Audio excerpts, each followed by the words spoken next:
हाय everyone, नमस्ते and welcome to pure science. हम लोग सॉल्व कर रहे हैं लेक्चरर एग्ज़ाम जो पीएससी द्वारा लिया गया था 2019 में। ठीक है, इसके क्वेश्चन पेपर को, ठीक है, फिजिक्स का पार्ट है यह। फिजिक्स के क्वेश्चन पेपर को हम सॉल्व कर रहे हैं। ठीक है, तो इसके पहले के क्वेश्चन को सॉल्व करके मैंने वीडियो अपलोड कर दिया है। अब इस वाले में हम आगे देखेंगे 21 से लेकर के आगे कौन कौन से क्वेश्चन आते हैं उसको। ठीक है, तो चलिए देखते हैं। इसमें है अगला क्वेश्चन है, मोबाइल टेलीफोन की क्रियाशीलता की परास है।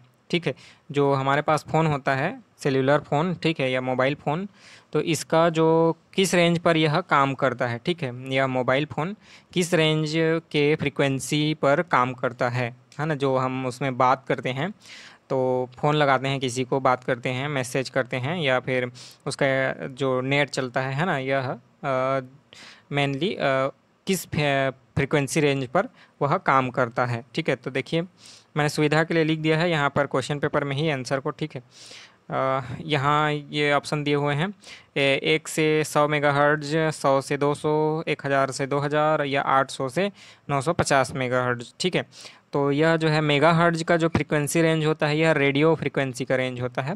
मेगाहर्ट्ज में 100, 200, 250, 300, है ना, 500, 800, 900 तक ये जो है पूरा रेडियो फ्रीक्वेंसी का रेंज होता है पूरी तरीके से। ठीक है, लेकिन इसमें क्या है, जो प्रॉपर एक मोबाइल फ़ोन के लिए, जो टेलीफोन के लिए होता है, मोबाइल फ़ोन के लिए, वह उसका रेंज होता है 800 से 900 मेगाहर्ट्ज तक का फ्रीक्वेंसी रेंज। ठीक है, 800 से 900 मेगाहर्ट्ज के फ्रीक्वेंसी रेंज पर मोबाइल फ़ोन जो है काम करता है। ठीक है, और बाकी ये सब भी रेडियो फ्रीक्वेंसी रेंज के हैं। ठीक है, लेकिन जो रेडियो ट्यूनिंग होता है, रेडियो जो हम सुनते हैं, है ना, वह इस रेंज पर काम करता है या इससे थोड़ा कम भी होता है। ठीक है, मतलब इसमें बोल सकते हैं इन दोनों के बीच में होता है। जैसे आपने सुना होगा आकाशवाणी का यह, है ना, बिलासपुर केंद्र है, रायपुर केंद्र है ना, रायगढ़ केंद्र है, इस प्रकार से बोलता है। तो उसमें क्या बोलता है, 100.7 मेगाहर्ट्ज पर, है ना, रायपुर केंद्र है, इस प्रकार से, है ना, बोलते हैं, प्रसारण होता है। तो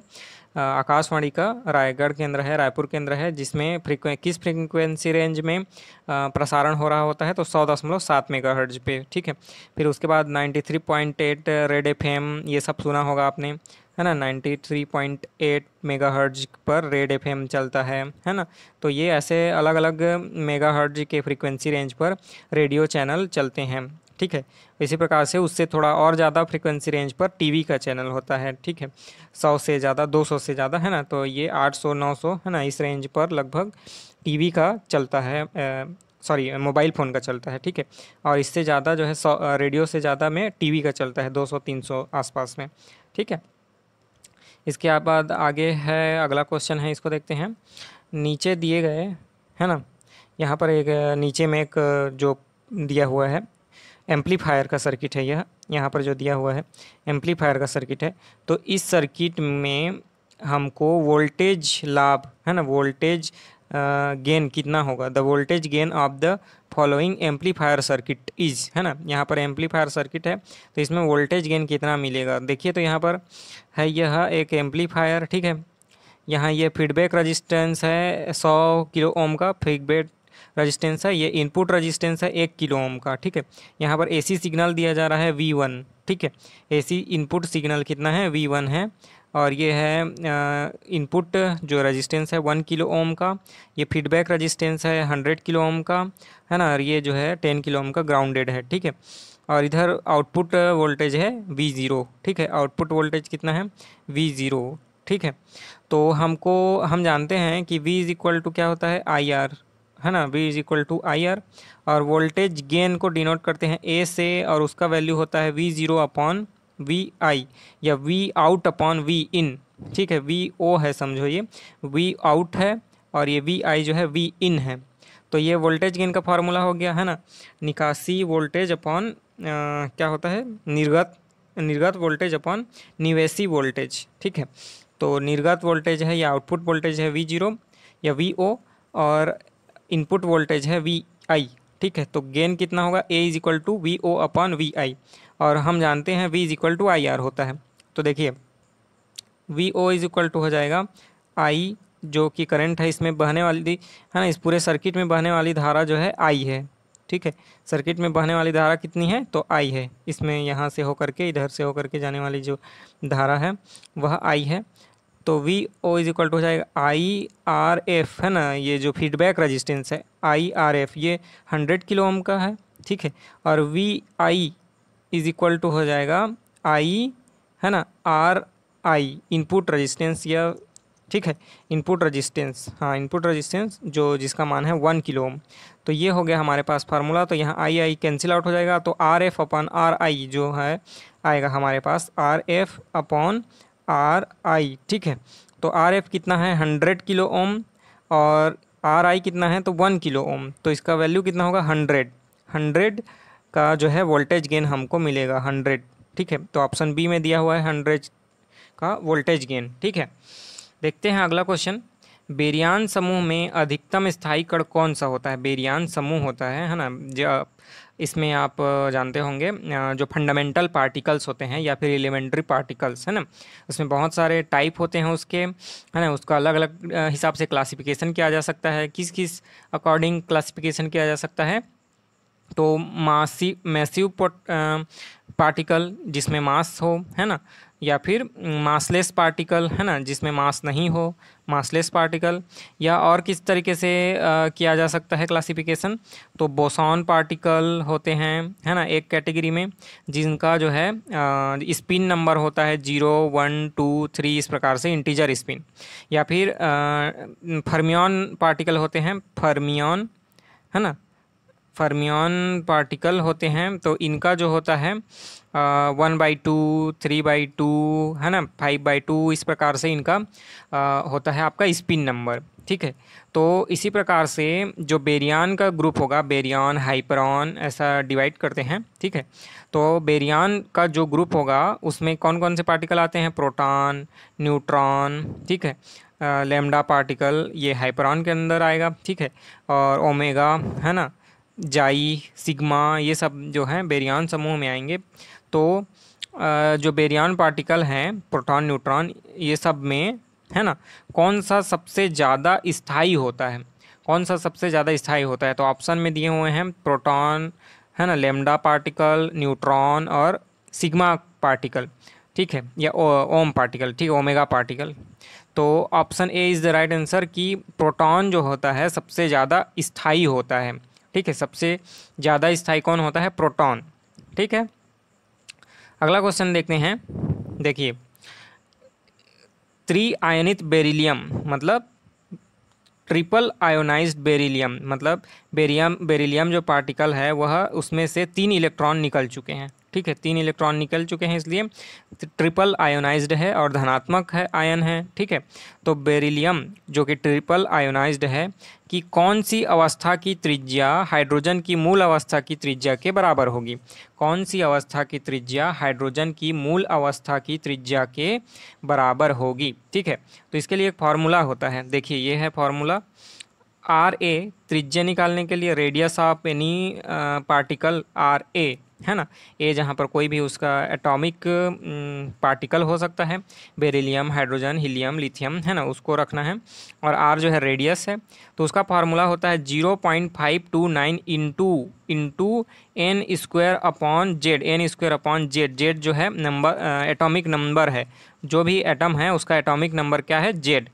एन स्क्वायर जो है एन, है ना, एन जो है यहाँ पर एक इंटीजर नंबर है। ठीक है, तो उसका स्क्वायर, है ना, 0.529 into N square upon Z, ये होता है आपका किसी भी एटम के रेडियस को निकालने के लिए फॉर्मूला। ठीक है, रेडियस को निकालने के लिए।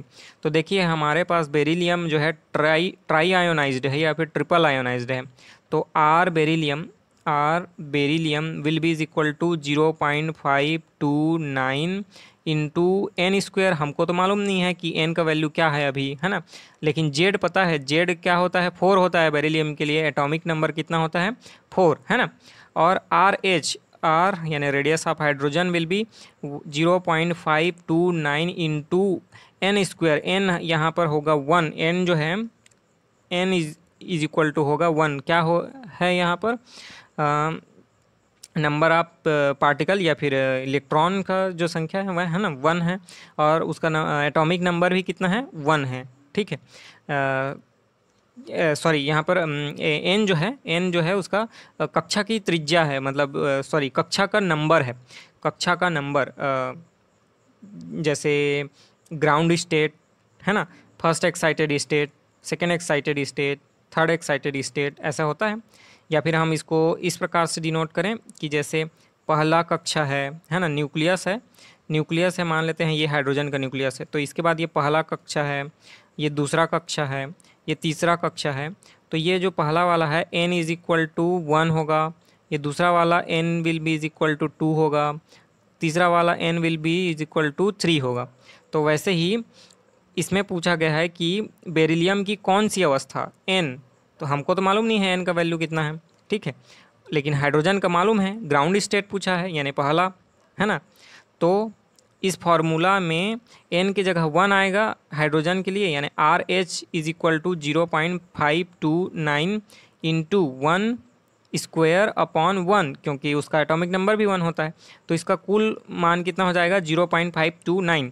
और आर बेरिलियम कितना होगा, आर बेरिलियम 3 प्लस कितना होगा 0.529 इंटू एन स्क्वायर अपॉन 4।